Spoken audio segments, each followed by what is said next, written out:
नमस्कार, मैं हूं आपके साथ अभिषेक पुंडीर।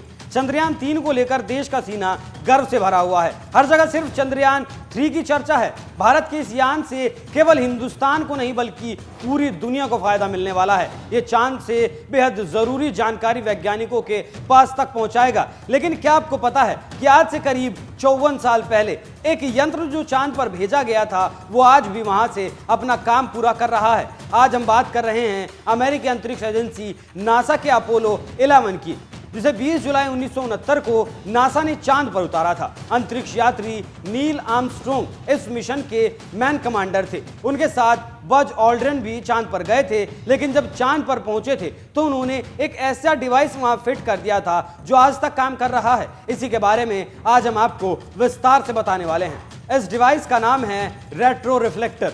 एक लेजर रेजिंग रेट्रो रिफ्लेक्टर है। ये रेट्रो रिफ्लेक्टर एरिया को पृथ्वी की तरफ लक्ष्य रखने के मकसद से वहां पर फिट किया गया था। इसे फ्यूज्ड सिलिका के क्यूब से बनाया गया था। पृथ्वी से चंद्रमा पर भेजी गई लेजर रेजिंग किरणों को इस यंत्र से प्रदर्शित किया जाता है। इससे वैज्ञानिकों को चांद और धरती के बीच की दूरी की सटीक माप करने में मदद मिलती है। दोनों के बीच की दूरी की गणना धरती पर लौटने वाली रोशनी बहुत छोटी पल्स के लिए जरूरी वक्त को मापकर की जाती है।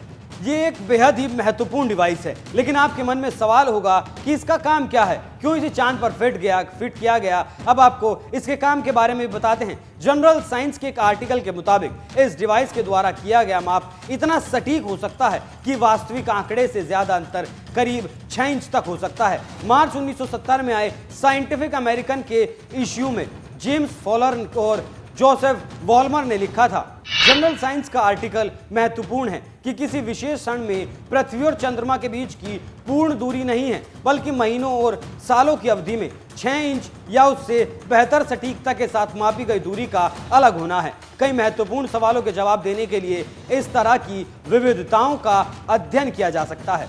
इस डिवाइस को चांद पर रखा गया था, जबकि 4 और रेट्रो रिफ्लेक्टर भी पृथ्वी पर रखे गए थे। इनमें से 3 अमेरिका के अपोलो मिशन में रखे गए थे, जबकि बाकी एक सोवियत संघ के लूना मिशन ने स्थापित किए थे। सोवियत संघ के लूना खोद 1 यानी लूना 1 ने पहला रेट्रो रिफ्लेक्टर रखा था। स्पेस कॉम के मुताबिक 17 नवंबर 1970 को चंद्रमा पर रखा गया सोवियत संघ का रेट्रो रिफ्लेक्टर खो गया। 14 सितंबर 1971 के बाद से इसके बारे में नहीं सुना गया था, लेकिन साल 2010 में खगोल भौतिकविदों ने इसे फिर से तलाश किया था। साथ ही बाकी सभी रेट्रो रिफ्लेक्टर अभी भी चालू हैं। ऐसे में अब चंद्रयान 3 पर सबकी नजरें गड़ी हैं। ऐसे में इस डिवाइस की भी खूब चर्चाएं चल रही हैं और सब इसके बारे में बात कर रहे हैं। इसी चंद्रयान 3 को लेकर ही ये डिवाइस एक बार फिर से चर्चाओं में आया है। आपको ये जानकारी कैसी लगी हमें कमेंट कर जरूर बताएं। नमस्कार।